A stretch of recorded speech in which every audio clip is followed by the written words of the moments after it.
Suasana menjelang bulan puasa yang hanya tinggal kenangan. Oleh Nandang Rusnandar, Balai Pelestarian Nilai Budaya Provinsi Jawa Barat. Suasana seminggu atau beberapa hari menjelang bulan puasa dewasa ini, sangat berbeda dengan suasana sewaktu penulis masih kecil sekitar tahun 70-an. Ketika penulis masih duduk di bangku SMP di sebuah kota kecil salah satu kecamatan di Kabupaten Tasikmalaya.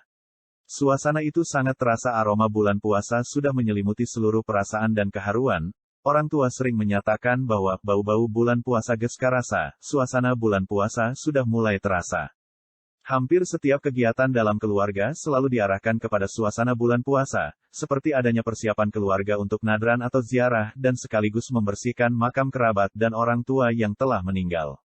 Suasana di tajuk atau surau bapak-bapak mempersiapkan dan memperbaiki beduk dan kokol yang akan dipergunakan agar barudak bisa ngadulak dengan semangat sebagai panyombo agar puasanya tamat. Tajuk dilabur dengan kapur agar terlihat lebih bagus dan bersih. Tidak disuruh pun anak-anak ikut sibuk membersihkan tajuk bagian dalamnya agar pelaksanaan salat taraweh dapat dilaksanakan dengan tumaninah. Begitu pula ibu-ibu mulai sibuk untuk melakukan makan bersama atau botram di tempat terbuka. Mereka membawa berbagai jenis makanan sendiri-sendiri dan makan dengan riangnya sambil saling mencicipi, karena sebentar lagi tidak dapat makan dengan bebas di siang hari. Sehari menjelang memasuki bulan puasa, mereka sengaja berangkat ke sungai yang tidak jauh dari kampung. Semua anak baik perempuan dan laki-laki ramai-ramai dengan sukacita melakukan mandi bebersih, digosok mempergunakan daun petai, selong dan kuramas di sungai. Khusus anak-anak perempuan kuramas tidak dengan sampo melainkan dengan tanah porang, yaitu tanah yang berwarna putih. Kuramas dilaksanakan sebagai persiapan penyucian diri karena besok hari akan melaksanakan puasa. Sebelumnya, orang tua memberi wejangan ketika akan melakukan kuramas harus diawali dengan doa atau nawaitu agar puasanya sah. Menjelang asyar, suara dulak mulai terdengar saling bersahutan di setiap masjid dan tajuk. Hal itu menandakan bahwa bulan puasa besok resmi akan dimulai. Anak-anak pun kegiatannya banyak berkumpul di sekitar tajuk agar bisa ikut ngadulak. Sebagian anak-anak berkumpul di kebun atau pematang sawah yang kering untuk menyulut bedil lodong dan petasan yang terdengar berdentum saling bersahutan. Menjelang salat tarawih dimulai, biasanya bapak-bapak berada di jajaran depan sedangkan anak-anak di belakang. Biasanya suasana salat tarawih terasa agak sedikit ramai, karena keributan anak-anak di antara mereka. Atau bahkan suka membuat iseng kepada orang tua yang ada di depannya. Menurut istilah Sunda, ibadah anak-anak seperti itu baru menginjak taraf rubuh-rubuh gedang, masih ikut-ikutan, jadi orang tua pun memakluminya. Keisengan anak-anak ketika sedang melaksanakan salat tarawih itu macam-macam, ada yang kentut terus diikuti suara ketawa dan suara gaduh saling menyalahkan, ada pula ketika orang tua sedang sujud anak di belakangnya siap-siap dengan panakol beduk yang diganjal di bawah pantatnya sehingga ketika akan duduk pantatnya terganjal dan kesakitan, anak-anak pun yang melihat adegan itu akan ketawa dengan ramainya. Keisengan lainnya ada anak yang membawa sukro, ketika sedang sujud sukro tersebut ditaburkan, sehingga anak-anak yang lain berebut untuk mengambil sukro dan kegaduhan pun terjadi lagi. Kegaduhan-kegaduhan itu membuat orang tua yang sedang salat jadi ebat, namun tidak membuat mereka marah besar, malah hanya berucap, "Gestong hari wae, salat jadi ebat, sudah jangan ribut saja, salat jadi terganggu." Belum selesai di situ, ketika salat tarawih selesai bapak-bapak ribut karena celana kolor yang digantungkan di bilik belakang banyak yang tertukar yang satu dengan yang lainnya atau sandal yang sengaja dipasangkan secara acak. Keesokan harinya puasa sudah mulai dilaksanakan, biasanya sekolah diliburkan selama 1 bulan penuh, sehingga anak-anak banyak yang berada di rumah. Kegiatan untuk menunggu berbuka puasa ngabuburit, biasanya dengan permainan ngagelas dan ngadulang layangan hingga asyar.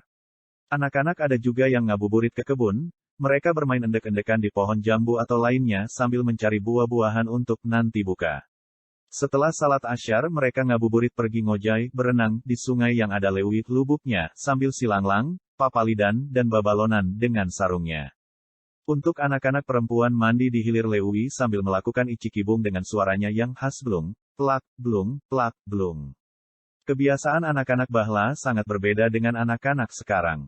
Ketika penulis masih kecil, selalu mengumpulkan berbagai jenis makanan untuk bekal berbuka puasa. Namun pada akhirnya semua makanan itu tak tersentuh karena kekenyangan makan.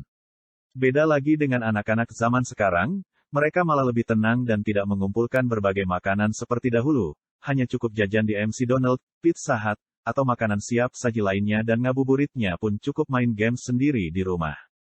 Melihat cerita nostalgia di atas, jadi pengobat rindu masa lalu yang pernah penulis alami dan sangat terkenang hingga kini.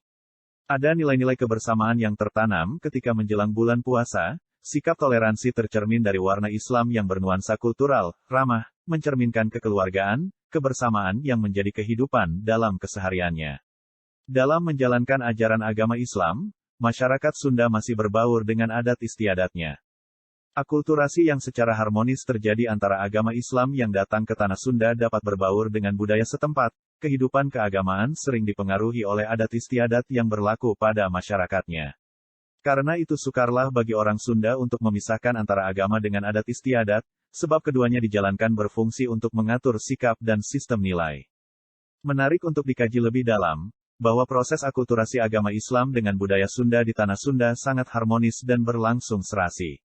Secara sosiologis, manusia adalah makhluk yang berpikir dan secara antropologis manusia adalah makhluk yang berbudaya. Kehidupan masyarakat Sunda pada zaman itu digambarkan sebagai masyarakat yang mampu bersikap untuk menunjukkan makna positif. Agama dan adat istiadat dapat hidup berdampingan dengan harmoni bahkan saling mewarnai satu sama lain. Toinbe dan Daisaku Ikeda, 1976, berharap bahwa agama dapat mengatasi berbagai masalah yang mengancam kelestarian umat manusia.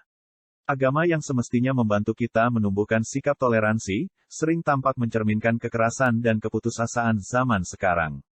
Selamat menunaikan ibadah puasa. Nandang Rusnandar, peneliti Madya, Balai Pelestarian Nilai Budaya Provinsi Jawa Barat. Jalan Cinambos 136 Ujung Berung, Bandung.